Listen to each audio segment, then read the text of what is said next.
My name's Toby York and I'm the module leader for ACC3175 Audit and Assurance.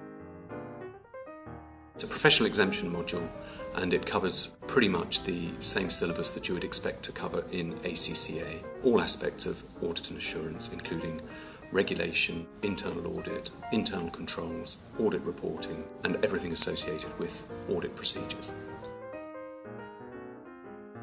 A student who hasn't got a good grasp of financial accounting and the basic foundation of how accounting entries work and how financial statements are formed is going to struggle on this module. So I would say a good understanding of accounting and financial accounting is required before you consider taking this module. The first 2 years of study is all the preparation that you need. With any third year module, the thing that I would recommend all students start doing is looking more broadly at their reading, including business publications, newspapers, journals. That would be a good preparation for this module, is keeping up to date with professional papers.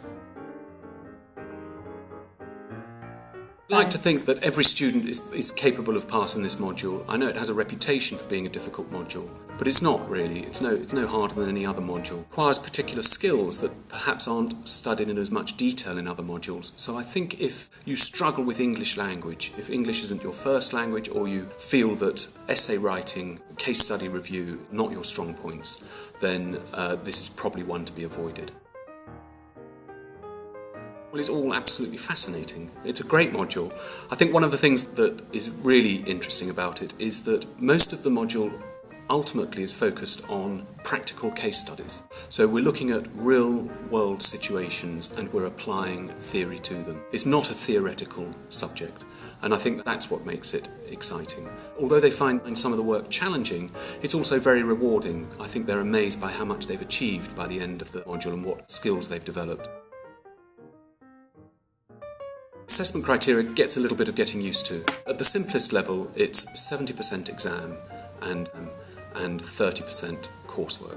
The 70% exam is a 3-hour unseen paper of 5 questions. The 30% coursework is quite complicated and requires quite a lot of attention from the student from the start. It's broken up into weekly assessments and block assessments. So students are scoring marks every single week, and then every 4th week or 5th week we take a block assessment and you score some more marks, so you can build up your coursework assessment over the time that it takes you to study the module.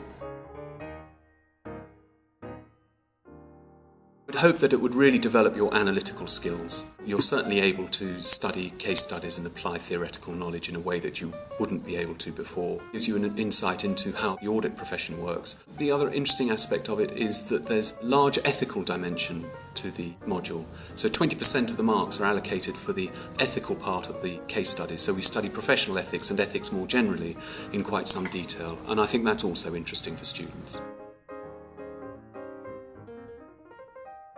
If you've got a first-class degree from Middlesex University, including audit, then your employability prospects are higher than they would otherwise be. It's a directly relevant module for those people who want to go on and study professional accounting, and it carries an exemption.